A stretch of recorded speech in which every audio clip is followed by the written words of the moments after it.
Assalamualaikum warahmatullahi wabarakatuh. Selamat pagi Pesona Inspira. Hai, jumpa lagi bersama saya Maita Kania, dan kali ini di dialog hari ini kita punya dialog yang cukup menarik, yaitu tentang penyakit kusta, begitu ya Pesona Inspira. Di sini kita akan memberikan gambaran umumnya penyakit kusta, begitu ya.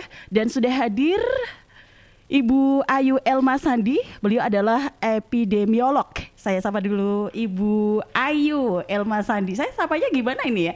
Masih muda-muda gitu. Mbak aja. Ya, Mbak Ayu ya berarti ya. Mbak Ayu mungkin lebih dekat dengan mic, jadi bisa terdengar. Iya, oke.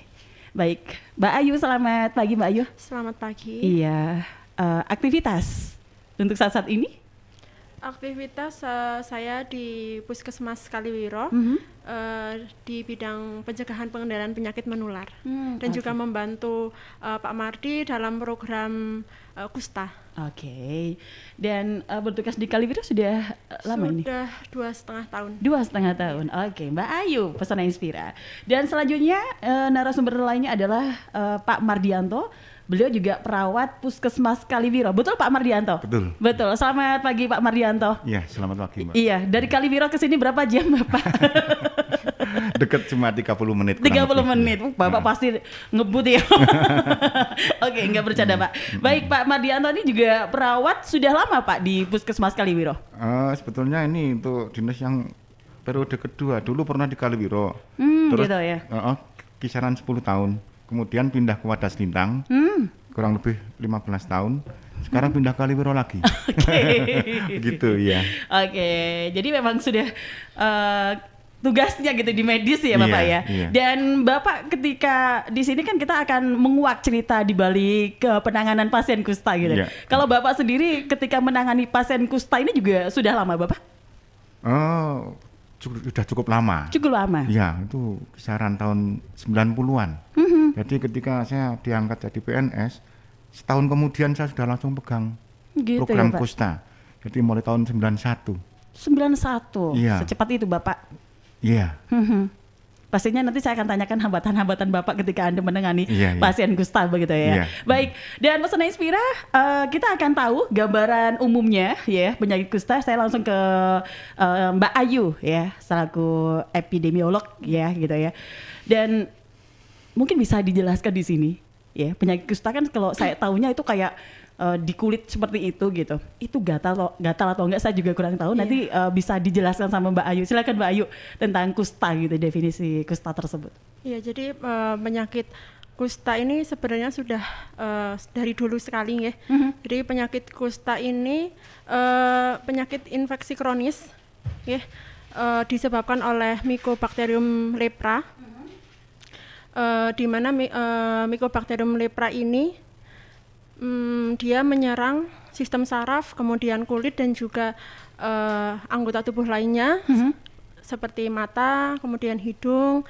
Kemudian penularannya sendiri untuk bakteri lepra ini dia menular melalui saluran pernafasan, droplet.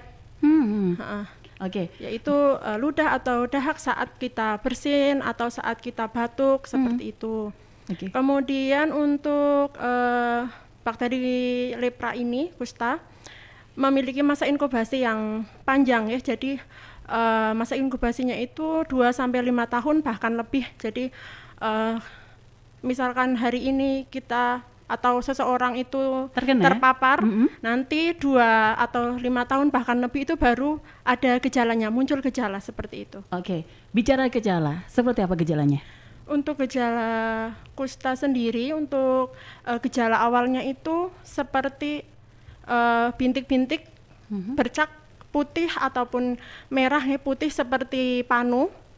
Kemudian kalau dipegang itu mati rasa. Tidak bisa merasakan suhu, kemudian sentuhan seperti itu, dan tidak ditumbuhi bulu ataupun tidak berkeringat. Begitu ya. Itu untuk tanda awalnya. Oke. Tadi kan Mbak Ayu mengatakan seperti panu. Iya. Kalau panu itu kan gatal ya. Kalau itu mati rasa. Mati rasa, tidak gatal sama sekali. Tidak. Tapi menyerangnya sampai tadi Anda sebutkan sampai ke mata, hidung begitu ya. Iya. Oke. Dan saya mau tanya, jadi kusta itu tadi udah tidak gatal dan penularannya lewat droplet. Iya. Semisal seperti Pak Mardianto, beliau kan juga mengurusi tentang pasien kusta gitu. Iya.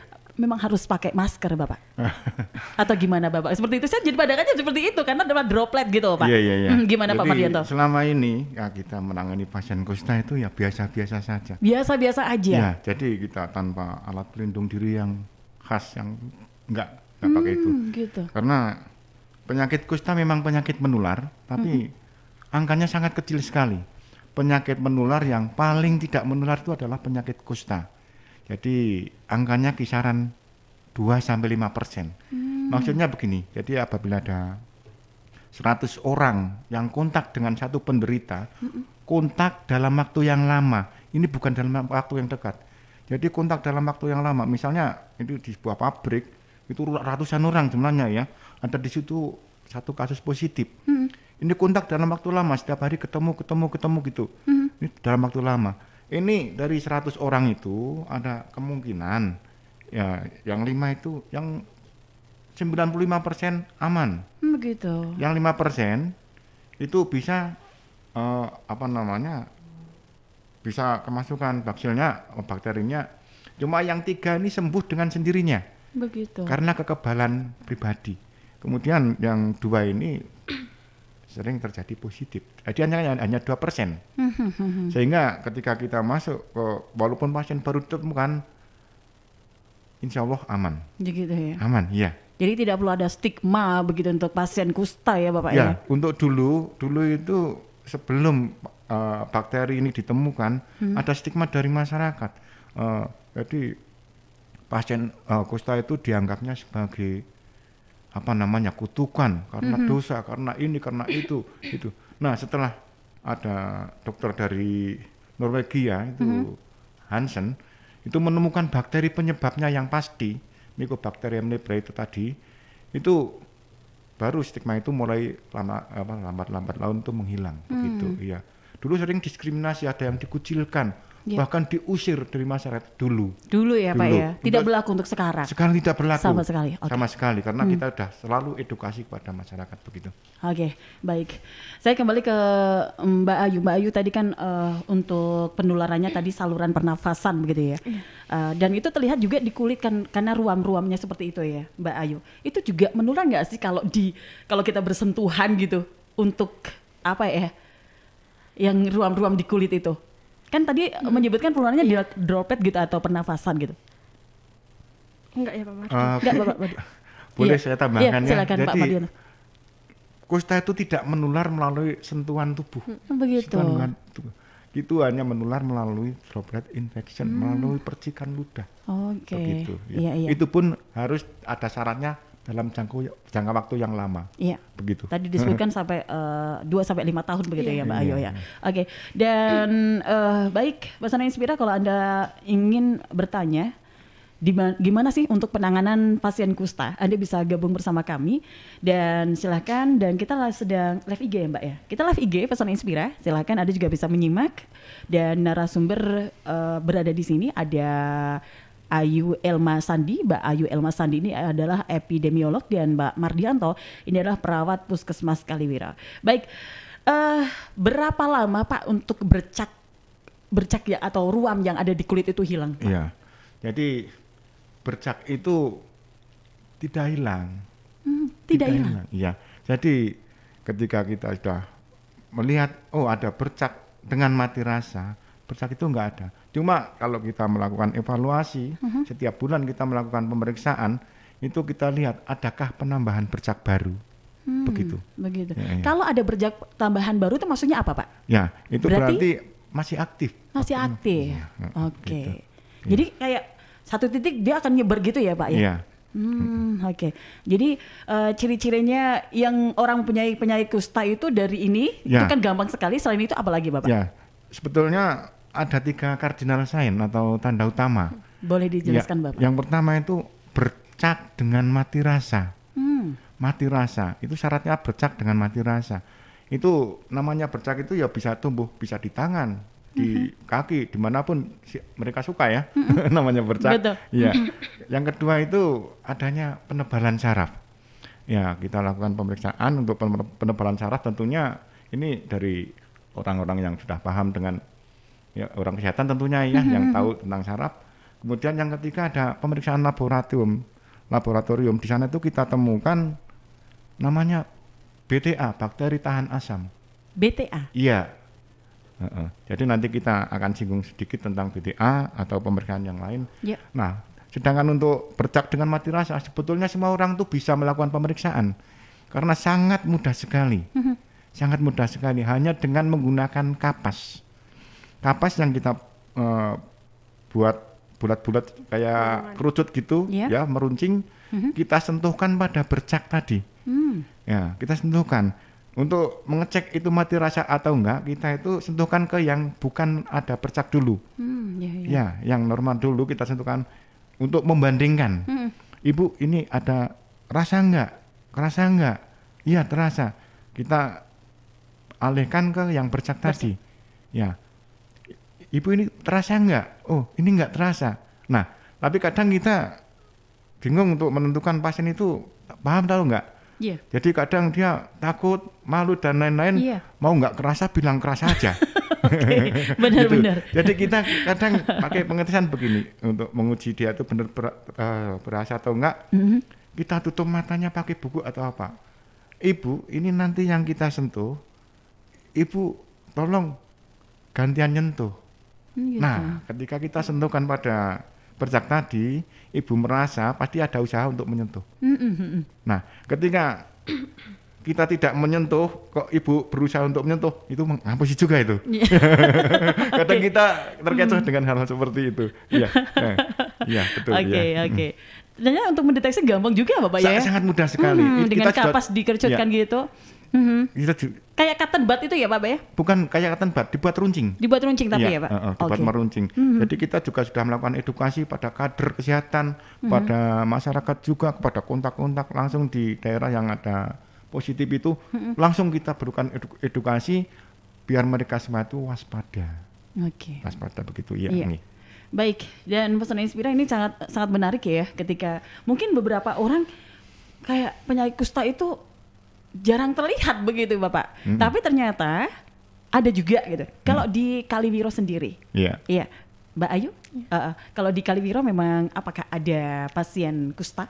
Ya, untuk tahun 2024 ini ada 2 pasien kusta yang sedang dalam pengobatan.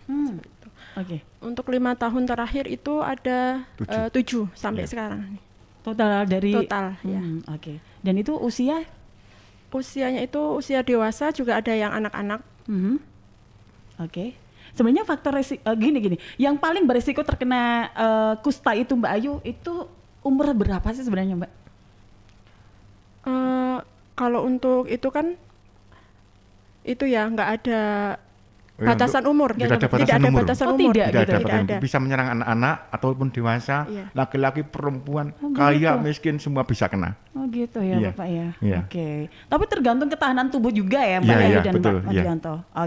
Dan pesan Inspira, silakan Anda bisa bertanya pada kami, dan kita juga lagi live IG, bisa tanya ke live IG Radio Pesona Wonosobo. Dan kita break dulu ya Pak Mardianto dan Mbak Ayu, dan pesan Inspira kami akan segera kembali, tetap bersama kami. Dialog hari ini.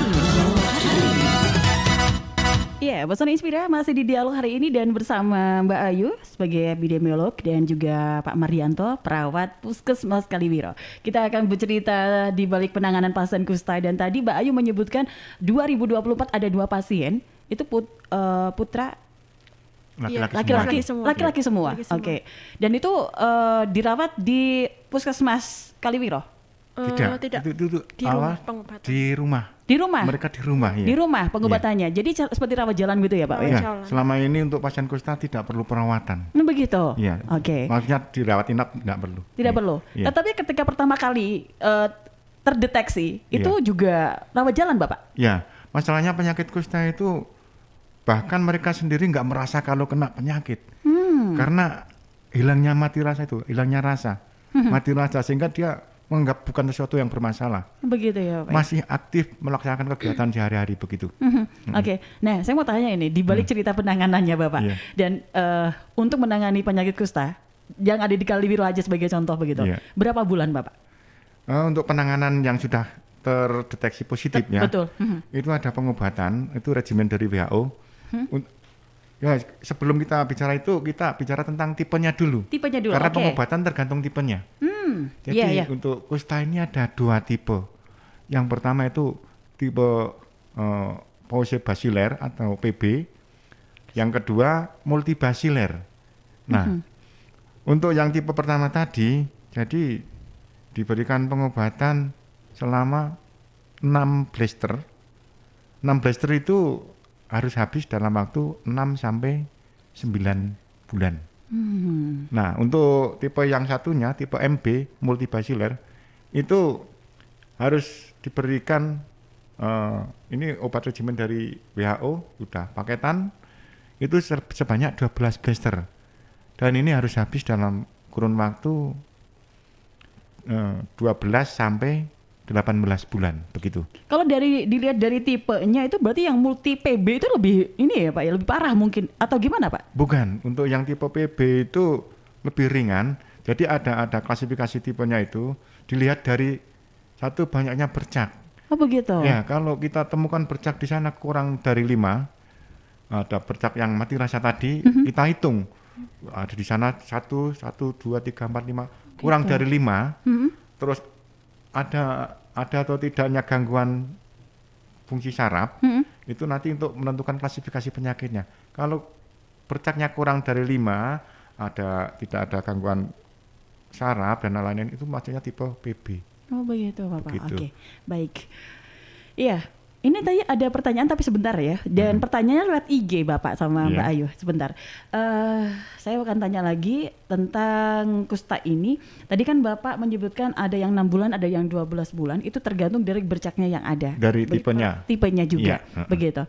Dan dan itu pun rawat jalan begitu ya? Iya, rawat Oke. jalan, Kalau betul. semisal obat yang dimakan itu berhenti, maksudnya pasien kadang lupa. Iya. Apalagi ya itu bagaimana ini Pak? Apakah dimulai dari awal lagi atau tetap meneruskan lagi? Ya, jadi kita waktu kita temukan penderita baru, kita edukasi kepada pasien, Begitu. juga sama keluarga pasien. Ini tujuannya apa? Ini sebagai pengawas minum obat keluarganya. Mendamping ya Bapak Pendamping, ya? iya. Oke. Jadi setiap kali mau minum obat, tolong diingatkan. Betul. Karena ini demi kesembuhan keluarga ibu, kesembuhan keluarga bapak, begitu. Oke. Terus ada lagi trik kami, jadi biar tidak terjadi ngelantur-ngelantur kayak tadi, walaupun ada batasan, ada 6 sampai 9 bulan, ada 12 sampai 18 bulan, tapi kita berikan edukasi bukan seperti itu. Pokoknya dalam kurun waktu sekian Bapak harus minum obat terus. Caranya kalau masih ada sediaan obat 5 hari sebelum habis, tolong Bapak hubungi saya. Begitu. Jadi nanti kapan ada kontrak waktu sama saya untuk ketemu lagi, untuk kita berikan obat lagi untuk bulan kedepannya. Kemudian setiap kali pasien atau keluarga pasien itu mau mengambil obat itu harus beserta pasiennya. Gitu. Karena di sana kita mau lakukan yang namanya POD. Apa itu Pak? POD itu preventive of disability. Jadi untuk pencegahan cacat. Begitu. Oke, baik. Saya ke Mbak Ayu juga nih Pak. Mbak Ayu tadi kan disebutkan selama kurun waktu berapa itu ada 7 pasien, Iya. 5 sudah sembuh Mbak Ayu. Yes, bahasanya RFT. Untuk pasien kusta itu selesai pengobatan namanya RFT. RFT itu apa Pak? Release from treatment. Jadi lepas dari pengobatan. Oh Sudah lepas. selesai. Oh begitu. Iya. Oke, iya. Dan Tapi masih dalam pemantauan Pantauan. Iya. seperti itu. Betul. Oke. Dan ini terakhir kan 2 Iya. itu dalam satu rumah atau bagaimana Mbak? Beda. Ya beda kasus, beda desa. Gitu. Tetapi juga tetap di Kaliwiro ya? Iya. Oke. Cuman untuk dapatnya dari mana itu kemungkinan karena memang mobilisasi tinggi ya. Itu jadi kemungkinan itu dari luar Jawa gitu. Dapatnya ini itu. Begitu. Jadi terpaparnya di sana tetapi ketika pulang ke Kaliwiro mungkin Iya. jadi gitu ya. Yang satu itu kan sudah cacat tingkat 2 nggih. Jadi itu karena beliau itu bekerjanya itu di luar Jawa. Jadi pulang itu sudah dalam keadaan cacat tingkat 2. Gitu. Cacat Jadi Ya, maksudnya ditemukan telat- sudah dalam keadaan kondisi cacat. Begitu. Tingkat sudah 2, terlambat begitu, iya. seperti itu. Di sini saya mau tanya, cacatnya lebih ke kaki atau apa gitu? Kaki dan tangan. Kaki dan tangan. Oke. Ini juga harus benar-benar kita harus lebih dini sebenarnya ya untuk. Iya. Oke, ada pertanyaan Iya. dari Anita SFR. Ini tadi kita kan sedang live IG gitu ya Mbak Ayu Iya. dan Pak Marioto. Ah. Untuk kontak satu rumah Iya. dengan penderita kusta, Iya. apa saja yang perlu diperhatikan agar tidak tertular? Iya. Oh, Silakan. ya, Ini terima dari kasih Anita pertanyaannya, SFR, ya. iya. Jadi setiap kali kita temukan kasus baru, kita lakukan pemeriksaan kontak, baik itu kontak serumah atau kontak dengan lingkungan. Nah, terus kita melakukan namanya pengobatan profilaksis. Kita berikan obat-obatan untuk pencegahan, kita berikan obat sesuai dengan prosedur yang ada, begitu. Jadi ketika yang pertama itu, yang kedua kali ini ketika pasien sudah dinyatakan positif dan sudah minum obat apa namanya tadi kusta, ini sudah tidak bisa menularkan lagi, begitu. Begitu. Iya, jadi bakterinya sudah melemah, sudah tidak bisa menularkan lagi. Sudah minum obat dalam kurun waktu berapa, Bapak? Di sini batasannya 1 kali 24 jam. Oh, begitu. Oke. Iya, Hari kedua itu sudah aman. aman. Begitu ya. Ternyata sebenarnya untuk menyembuhkan tuh cukup mudah Cukup mudah. sebenarnya. Cukup Kalau mudah. ditemukan Iya. sedini mungkin Tidak cepat akan terjadi diobati. cacat, iya. Begitu. Oke. Baik, ini cukup menarik sekali dan ada pertanyaan lagi dari sebentar ini juga dari IG. Mana ya tadi ya? Oke, ini. Deta 7. Adakah penderita kusta di Wonosobo ada yang belum tertangani alias tidak terobati? Apa akibatnya jika sudah parah terlambat diobati? Begini, jadi kita nyatakan daerah A misalnya kosong, 0, 0 kita nggak tahu apa 0 itu benar-benar 0 atau nggak terdeteksi. Nah, kalau kita selama ini kalau kita temukan semuanya langsung tertangani, Iya. langsung diberikan obat sesuai dengan regimen WHO, begitu. Oke. Iya, jadi jawabannya kalau diketahui itu positif pasti sudah ditangani, begitu. Oke. Iya. Baik. Ini ada semisal. Jadi pertanyaan gini, Pak. Kalau sampai belum tertangani Iya. alias tidak terobati. Iya. Kan kalau selama ini Iya. di Wonosobo, di Kaliwiro, di mana saja dia mah langsung tertangani. Iya. Bisa terdeteksi langsung tertangani gitu ya. Iya. Nah, ini kalau seumpama tidak terobati gitu ya. Mungkin tidak terdeteksi ya, Pak ya. Iya. Jika sudah parah terlambat diobati, apa akibatnya? Jadi begini, biasanya kalau sudah terjadi keterlambatan penemuan kasus, biasanya sudah terjadi cacat. Nah itu karena lama mereka merasa tidak ada masalah, sehingga dia diem nggak mau periksa, nggak mau apa, sehingga dia bakterinya dengan bebasnya dia berkembang. Nah akhirnya akan terjadi gangguan saraf. Makanya pada pemeriksaan kontak tadi yang pertama pada pemeriksaan kita lihat adakah penebalan saraf. Nah, ini tetap didiamkan saja, nanti ada gangguan fungsi saraf. Nanti kita ada caranya mengecek bagaimana ada gangguan fungsi saraf. Begitu. Nah, kok ini tetap diem aja, mereka nggak ada yang, karena dia merasa nggak bermasalah, tetap diem aja. Ini akhirnya akan terjadi cacat. Oke. Bisa terjadi pemendekan jari, bisa putus satu-satu, lepas gitu-gitu. Oke. Nggih.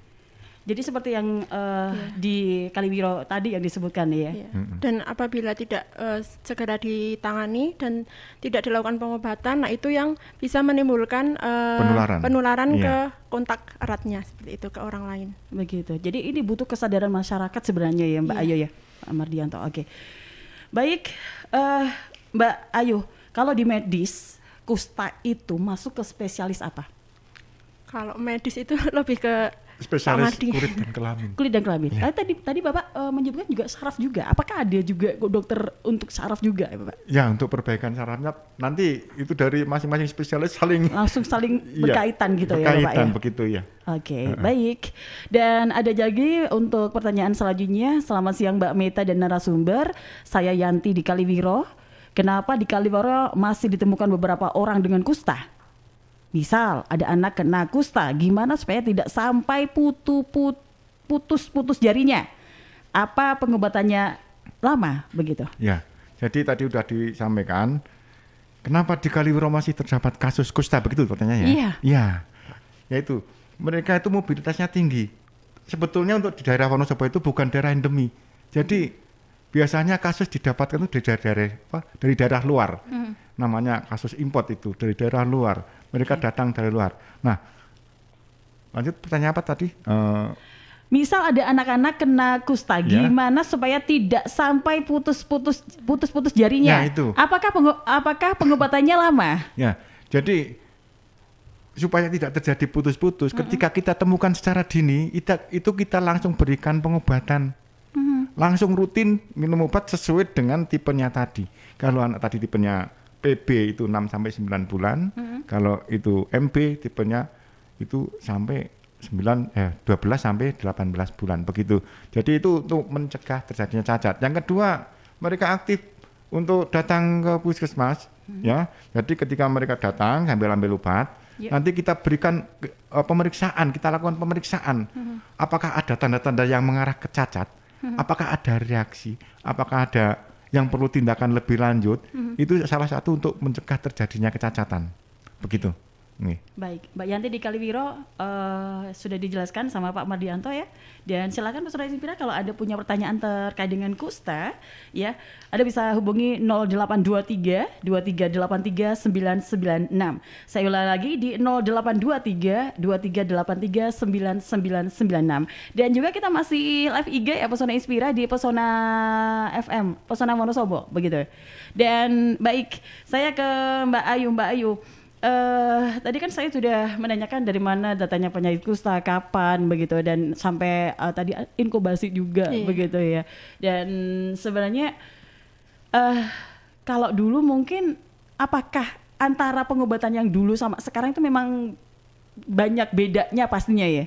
Dulu kan tadi sampai ada stigmanya begitu disebutkan Pak Mardianto. Kalau sekarang sama sekali tidak ya Mbak ya? Untuk sekarang memang kita mengedepankan promosi kesehatan ya. Jadi kita upaya pencegahan pengendalian penyakit kusta itu yang pertama kita melakukan promosi kesehatan, kemudian surveillance, yaitu kita aktif ke sekolah-sekolah untuk menemukan atau deteksi dini kusta. Kemudian di desa juga kita melakukan. Kemudian kalau ada suspek atau diduga itu kita lakukan pemeriksaan kembali, cek ulang oleh dokter, kemudian kita lakukan pencatatan pelaporan dan tata laksana kasus. Jadi untuk upaya pencegahan kita juga ke sekolah-sekolah memeriksa apakah ada bercak gitu, seperti itu. Kemudian di desa juga kita melakukan screening di desa, terutama yang ada yang pernah ada kasus kustanya. Oke, baik. Saya mau tanya lagi, penderita kusta itu apakah mereka juga mengalami depresi, Mbak Ayu? Iya. Kebanyakan seperti itu, soalnya apalagi yang sudah sampai cacat seperti itu kan mungkin akan kehilangan pekerjaannya, akan untuk menyembuhkan penyakitnya sendiri kan pasti ada juga menarik diri dari lingkungan masyarakat seperti itu. Nah, jadi gimana kita sebagai petugas kesehatan itu memberikan edukasi, kemudian jangan sampai ada stigma oleh masyarakat seperti itu. Dan saya tanya lagi petugas dari puskesmas gitu ya Kaliwiro, ketika mendapatkan tadi Mbak sudah menyebutkan sudah ada cacat gitu ya, bagaimana tindakan Mbak kepada pasien tersebut?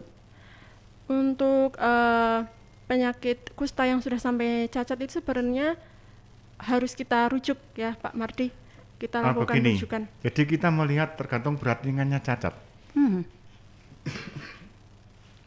Mohon maaf. Jadi kita melihat berat ringannya cacat. Kalau sudah terjadi luka, ada luka, dan itu bisa dilakukan penanganan di puskesmas, kita lakukan perawatan di sana. Kemudian kita melakukan edukasi kepada pasien dan keluarganya. Begini cara perawatan untuk luka seperti ini. Begitu. Kemudian memberikan edukasi juga untuk selalu menggunakan alat pelindung diri. Karena tadi saya sampaikan di sana, untuk pasien kusta yang sudah kena gangguan fungsi saraf itu akan mati rasa. Ada seandainya ibu-ibu ini sudah kena positif kusta, sudah kena gangguan sarafnya di daerah tangan sana, ini jari-jarinya akan mati rasa, dia mau istilahnya apa, masak itu kena pisau, ini jarinya lepas, dia sama sekali nggak terasa, begitu. Jadi makanya kita edukasi, pakai alat pelindung diri, hati-hati, hindari pekerjaan-pekerjaan yang bisa menimbulkan luka atau cacat tersebut. Kemudian untuk cacat yang sudah tingkat 2 yang kita sudah istilahnya bukan kewenangan dari Puskesmas ya, ya pernah terjadi itu jari-jarinya sudah begini nggak bisa membuka, semuanya menutup. Ini anak kelas 5 SD. Ini semua. Ini kita lakukan rujukan ke rumah sakit khusus di Jepara sana, anak khusus satu rumah sakit semua pasien kusta itu. Jadi di sana dilakukan tindakan dan perlu diketahui untuk pasien kusta yang di sana itu bukan sehari 2 hari, bisa berbulan-bulan dalam sekali dirawat di sana. Nah, pasien yang pernah saya kirim ke sana itu sampai 5 kali datang ke sana dan dilakukan 5 kali operasi.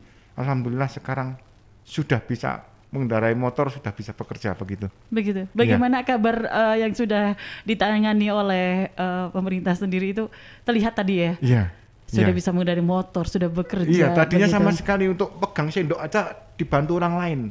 Harus dijepitkan begitu. Iya. Nah, sekarang udah bisa bekerja, sudah bisa naik motor, sudah biasa seperti layaknya orang lain. Begitu. Ayo Pesona Inspira, deteksi dini, pengobatan dapat mencegah penularan meluas begitu yang pasti. Dan jangan sampai terjadi ketika sudah mengena saraf itu justru akan berakibat yang tidak baik juga sebenarnya ya begitu ya. Deteksi dini yang pasti. Ada pertanyaan lagi ini dari halo Mbak Meta dan narasumber. Ada tidak sih upaya pencegahan kusta dari Puskesmas Kaliwiro? Pernah tidak menemukan kasus kusta yang parah? Separah apa? Dan apakah penyakit ini juga menyebabkan kematian? Dari Bella di Watu Malang. Ya. Terima kasih. Jadi untuk kasus di Kaliwiro ini ditemukan sudah dalam keadaan cacat ada.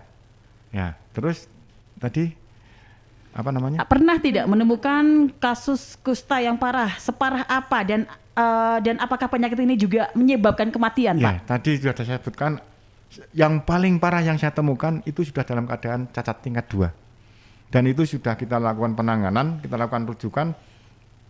Kebetulan yang ada di Kaliwiro itu ada 3 kasus yang sudah mengalami cacat tingkat 2. Yang pertama itu yang sudah dilakukan penanganan di Rumah Sakit Donorojo Jepara sana, dan itu sudah dinyatakan sembuh seperti orang lain biasa, sudah bisa naik motor, sudah bekerja seperti biasa. Untuk yang kasus yang kedua kalinya tahun 2023 itu kita ngirim lagi ke sana, sama masih ada kekakuan sendi-sendi di jari-jari, dan di sana sudah dilakukan tindakan, alhamdulillah sudah hampir sedikit sekali lagi ini sudah bisa seperti orang lain. Sedangkan yang ketiga ini walaupun cacat tingkat 2 ini masih dalam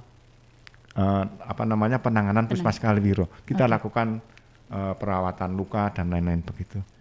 Oke. Baik, selamat siang. Masih satu tadi ada pertanyaan, apakah bisa menyebabkan kematian? Selama ini kasus kusta itu penyakit kronis, menaun. Jadi selama saya memegang program kusta ini, belum pernah menemukan pasien kusta ini meninggal karena kustanya ya maksudnya ya. Tapi karena selama ini ketika kita temukan langsung kita tangani. Jadi kalau meskipun barangkali ada pasien kusta yang meninggal mungkin karena penyakit yang lain. Untuk kustanya sendiri tidak. Oke, baik. Selamat siang Mbak Ayu dan Pak Mardi. Saya Titi di Jarak Sari mau tanya, betul nggak sih mitosnya kalau kusta itu penyakit kutukan? Tadi Bapak Mardi juga sudah menyampaikan begitu. Silakan Pak Mardi. Jadi dulu sebelum ditemukan bakterinya oleh Dr. Hansen dari Norwegia, itu menganggap suatu kutukan. Ini dosa besar yang harus ditanggung oleh penderita ini itu. Dan pendapat itu benar-benar sampai dipercaya sepenuhnya oleh sekian masyarakat di dunia ini. Nah, tapi dengan setelah adanya ditemukan, kita lakukan edukasi, akhirnya masyarakat sudah tidak beranggapan lagi kalau itu bukan penyakit kutukan, tapi memang karena penyakit karena bakteri. Ya, bakteri, Mycobacterium leprae namanya. Oke. Baik. Dan ada lagi pertanyaan, halo Pesona dari Mini di Kali Cecep, selain bisa menjadi kecacatan, apakah kusta itu bisa membuat penyakit komplikasi? Matur nuwun. Mungkin Mbak Ayu menyampaikan atau Pak Mardi? Baik, Pak jadi komplikasinya Ya, jadi sudah terkena kusta dan akan timbul penyakit lainnya begitu Bapak? Ya, jadi karena ada luka biasanya bisa terjadi infeksi sekunder karena ada luka yang terbuka. Nah, yang mungkin terjadi itu infeksi sekunder. Kemudian kemungkinan untuk komplikasi ke organ vital lain sementara ini belum pernah saya temukan dan dalam literatur nggak ada. Kemudian yang paling sering satu karena mungkin ada terjadi infeksi sekunder ya karena daya tahan melemah karena ini terkena kotoran dan lain-lain akan timbul infeksi lagi. Yang kedua itu ada komplikasinya itu ke masalah psikologis. Mereka merasa terasing, merasa takut, merasa malu begitu. Itu yang paling sering itu. Baik, pertanyaan kembali. Penderita kusta yang sudah mengalami kecacatan gimana perawatannya ya? Dan apakah ada treatment khusus rehab saraf gitu dari Roni? Ya. Tadi sudah saya sampaikan yang sudah cacat tingkat 2 ada gangguan saraf. Tadi kita lakukan rujukan. Jadi ada aplikasi dari Rumah Sakit Kelet Jepara khusus. Ya, ini yang bisa diakses oleh semua tenaga kesehatan di dimanapun berada. Namanya aplikasi Siaga Peta. Siaga Peta? Ya, Siaga Peta. Jadi untuk petugas puskesmas, pemegang program puskesmas atau siapapun itu bisa mengakses. Nanti kita tinggal memasukkan kode dari puskesmas tersebut, kita langsung connect ke sana, kita mau melakukan rujukan dan rujukan ini semuanya ditanggung oleh pemerintah, dijemput dari sana. Begitu ya, dijemput Bapak? dari sana, kemudian pasien di sana dirawat, pulang diantarkan, begitu. Pelayanan yang cukup bagus, Bapak. Dulu lebih bagus lagi, dulu satu penunggu dibiayai, ya di sana di Rumah Sakit Donorojo Jepara. Oke, Iya. Pak, untuk rujukan hanya di Jepara aja? Itu yang rumah sakit pusat terbesar di Indonesia. Untuk kusta? Ya. Selain itu enggak? Ya di rumah sakit umum ada juga, cuma kan lebih spesifiknya ke sana. Ke Jepara itu. Iya. Rumah sakit apa Bapak tadi? Rumah sakit Donorojo. Donorojo. Iya. Oke, baik. Dan pesan Inspira masih saya tunggu untuk Anda yang ingin bertanya langsung dan ini kita akan tetap ini ya tentang penanganan pasien kusta begitu ya. Dan Mbak Ayu, faktor resiko apa yang bisa menyebabkan penyakit kusta gitu ya? Untuk faktor resiko sendiri, yang namanya bakteri ini kan erat kaitannya dengan hygiene sanitasi. Ya. Selain dengan kekebalan yang buruk, kekebalan yang menurun, yaitu adalah sanitasi yang buruk, ya perilaku hidup bersih sehatnya itu yang buruk, itu akan memperbesar resiko untuk tertular atau mengalami gejala kusta seperti itu. Oke. Kalau makanan gimana nih, Mbak? Kalau makanan, makanan tidak ada ini sih. Tidak yang ada penting pantangan. Tidak ada. Apabila sudah menjadi sudah terkena gitu juga makanan juga kira-kira di ini nggak sih? Kamu nggak boleh makan ini gitu, enggak ya? Enggak ada. Enggak sama sekali ya? Itu dietnya diet TKTP. Oke. Tinggi kalori, tinggi protein. Oh gitu ya? Iya. Oh gitu, oke. Baik, kita break lagi ya Bapak Iya. dan Mbak Ayu dan pesan Inspira, silakan Anda melihat atau simak kami di dialog hari ini dan kita melangkah sampai 60 menit atau selesai di jam 11. Tetap bersama dialog hari ini. Pesan Inspira, cerita di balik penanganan pasien kusta. Dan tadi disebutkan di Kaliwiro ada 2 pasien yang masih perlu penanganan begitu ya Bapak. Betul. Ya Pak Mardi. Dan tadi disebutkan cacat tingkat 2 Bapak. Saya ingin tahu kenapa disebutkan cacat tingkat 2? Begini, jadi untuk WHO itu mengklasifikasi ada 3 jenis cacat. Begitu. Untuk yang pertama kali itu fokus kita pemeriksaan itu pada 3 organ tubuh. Yang pertama tangan, yang kedua kaki, yang ketiga mata. Ya, jadi apabila 3 organ tubuh itu tidak terlihat, tidak ada gangguan fungsi, tidak ada sama sekali, tidak ada gejala yang mengarah ke kecacatan, itu namanya cacat tingkat 0. Oke. Cacat tingkat 0. Kemudian yang kedua, cacat tingkat 1, di mana pasien ini sudah mengalami gangguan fungsi saraf. Cuma orang lain tidak bisa melihatnya, cuma mereka sendiri yang merasakan. Iya. Dia menghitung jari jarak 6 meter, ini udah nggak bisa. Ada gangguan pada mata. Itu kalau sudah terjadi seperti itu diklasifikasikan ke cacat tingkat 1. Ini orang lain nggak bisa merasakan, hanya mereka sendiri yang merasakan, hanya pasien sendiri. Kemudian untuk cacat tingkat 2, orang lain bisa melihat, oh ada jari-jarinya piting, oh ada jari-jarinya putus, ada jari-jarinya memendek, ada luka di sana, ada luka di sana, di telapak kaki. Itu sudah terlihat gitu ya? Udah terlihat oleh orang lain, ditambah lagi ini sama sekali udah nggak bisa melihat jarak 6 meter, ini untuk menghitung jari udah nggak bisa. Okay. Ini udah cacat tingkat 2 begitu. Dan yang paling parah ketika sudah terkena semua begitu ya Pak ya? Iya, tapi fokus di 3 tempat itu. 3 tempat itu? Tangan, kaki dan mata. Iya. Oke. Ada lagi cacat satunya di mata itu kadang pasien itu nggak bisa menutup mata. Jadi walaupun dipaksa seperti apa nggak bisa menutup. Ini terbuka terus ini. Seperti begitu. itu ya? Ya, namanya lagoptalmus. Lagoptalmus. Jadi ketika sudah terkena gangguan saraf di sana, saraf fasialis, ini akan terganggu, nggak bisa membuka menutup mata, nggak bisa. Mau tidur ya tetap buka terus matanya begitu. Nah nanti kita ukur berapa lebarnya itu. Oh lagoptalmus 3 mm, oh lagoptalmus 2 mm, tergantung lebarnya membuka kelopak mata itu. Begitu.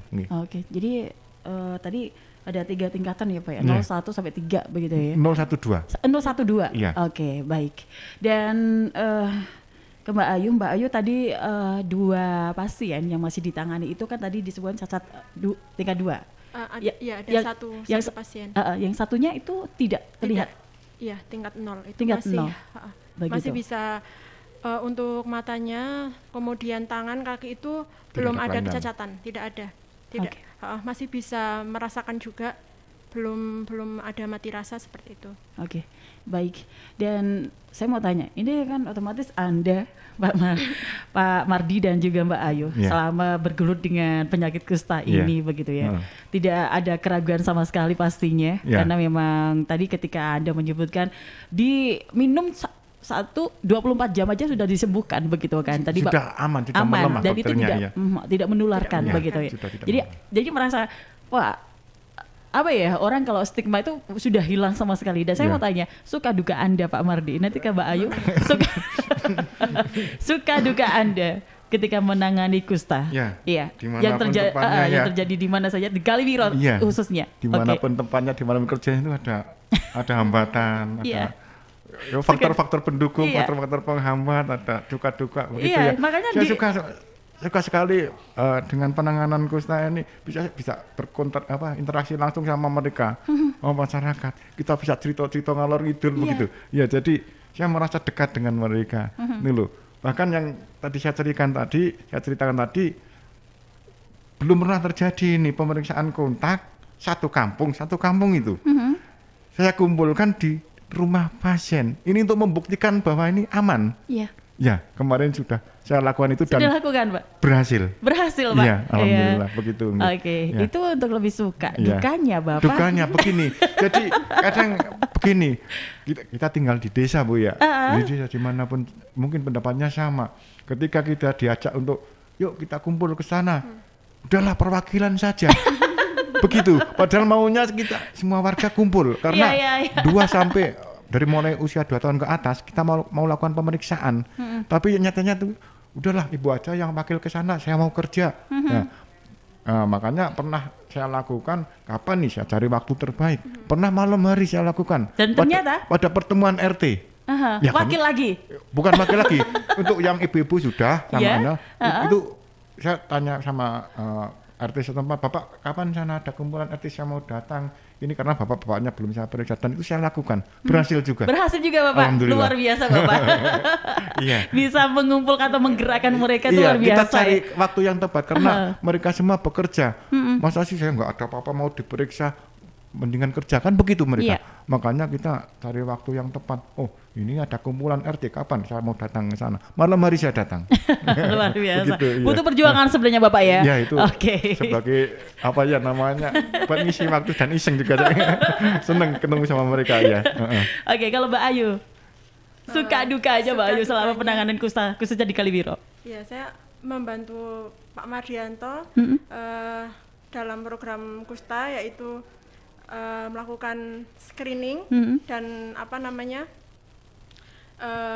kemoprofilaksis Kusta. Itu sukanya itu bisa ikut berpartisipasi dalam menanggulangi apa Kusta ini. Kemudian apa ya? Kalau itu bisa kita lakukan atau temukan sedini mungkin, nah itu ikut senang seperti itu. Kalau lebih banyak dukanya sih. Apa Mbak dukanya Mbak Ayu? Dukanya kalau misalkan kita ke desa seperti itu ya, tadi sudah disampaikan sama Pak Madi ya. Masyarakat itu apa ya? Takut untuk periksa atau kadang juga malu seperti itu, karena itu kan pemeriksaannya kan harus dibuka ya, semuanya bajunya itu tidak pakai pakaian sehelai pun seperti itu. Nah kadang kita kan sudah punya sasaran ini, misalkan kita mau ke desa A seperti itu kan, kita sudah minta sasaran berapa orang seperti itu yang akan diperiksa, kemudian yang akan kita berikan obat pencegahan. Nah itu nanti yang datang tuh paling cuman sebagian, bahkan tidak ada seperti maksudnya hanya 50% sedikit seperti itu. Nah itu jadi yang lainnya itu tidak terjaring seperti itu. Kemudian untuk obatnya itu kalau tidak diminum di tempat itu kemungkinan juga tidak diminum di rumah seperti itu. Itu hambatannya ya Mbak Iya. ya? Oke. Tadi kan pemeriksaan harus lepas baju juga ya Mbak, tadi Iya. Mbak Ayu sebutkan. Iya. Itu kalau ditemukan ruam-ruam atau bercak begitu, apakah perlu dikerok gitu atau gimana sih Mbak Ayu? Kalau ditemukan bercak itu dan tidak dan mati rasa seperti itu udah masuk suspek ya Pak Mardia. Nah itu nanti dilaporkan, kemudian harus dicek ulang. Jadi ya diambil apa namanya kerokan Ya, untuk pada kulitnya cek itu. laboratorium. Ya nanti dicek BTA ya. Ya sebetulnya untuk penegakan diagnosa kusta itu satu saja ditemukan bercak dengan mati rasa. Bercaknya itu bukan bekas luka ya. Iya. Jadi ditemukan satu saja bercak dengan mati rasa itu sudah bisa ditegakkan sebagai kusta. Oke. Karena kalau kita lakukan cek laborat pun kalau masih tipenya PB tidak ditemukan bakterinya. Jadi iya. Jadi kita tegakkan diagnosa dengan penemuan bercak tadi. Apalagi di daerah endemi. Untung Wonosobo bukan daerah endemi. Iya. Ya, nggih. Oke, Begitu. baik. Kalau di Puskesmas Kaliwiro, Mbak Ayu, strategi untuk mengeliminasi kusta itu selain tadi Anda menyebutkan apa gitu selain itu? Kalau tadi kan Pak Mardi sampai ngumpulin orang gitu kan. Itu udah masuk strategi sebenarnya. Selain itu apa ini Mbak Ayu? Untuk strategi sendiri itu kita tadi sudah saya sampaikan juga nggih. Yang pertama itu promosi kesehatan, kemudian tadi screening ya, surveillance, yaitu penemuan kasus sedini mungkin. Kemudian apa namanya pemeriksaan kontak dan pemberian obat itu. Termasuk tadi Anda menyebutkan aktif ke sekolah-sekolah ya? Ya itu itu masuk screening ke anak SD seperti itu. Oke. Dan nampaknya ini Pak Mardi dan Mbak Ayu kita sudah di jam-jam yang harus kita berpamitan begitu. Tetapi mungkin Anda bisa mengajak beberapa pesona Inspira, itu penyebutan dari pendengar kami ya, pesona Inspira, dan mungkin sebagai closing statement dan harapan Anda begitu. Silakan Pak Mardi, dari Pak Mardi aja. Ya, berharap Kabupaten Wonosobo itu bebas dari kusta. Amin. Dari di tahun 2030. Jadi kita harapan juga jangan sampai terjadi keterlambatan penemuan. Karena keterlambatan penemuan berarti sudah akan mengarah ke cacat, atau bahkan sudah terjadi cacat tingkat 1, tingkat 2. Jadi dengan ditemukannya secara dini, insya Allah tidak akan terjadi cacat dan bisa disembuhkan secara baik. Begitu. Oke, baik. Dan mungkin kalau Mbak Ayu? Closing statement dan atau harapan Anda juga? Untuk penyakit kusta itu mudah untuk disembuhkan asalkan dideteksi secara dini. Ayo temukan bercak, segera obati secara tepat dan tuntas. Oke. Iya, Pesona Inspira. Segera deteksi dini. Iya. Kita bisa menanggulanginya begitu ya Pak Mardi dan Betul, Mbak Ayu. iya. Deteksi dini, pengobatan dapat mencegah penularan Iya. yang meluas begitu, Betul, bisa iya. terdeteksi. Baik, terima kasih Pak Mardi, terima kasih Mbak Ayu Ya, sudah terima kasih berbagi kembali. cerita di balik penanganan pasien kusta, termasuk saat tadi suka duganya. Iya. Luar biasa Anda dan selamat bertugas untuk ya tidak meluas lagi untuk kusta. Amin. Iya, Ya, termasuk untuk 2 pasien yang memang butuh penanganan di Kalibiro. Iya. Dan demikian Pesona Inspira untuk dialog hari ini. Terima kasih kebersamaan Anda. Saya Meta Kania. Sampai jumpa.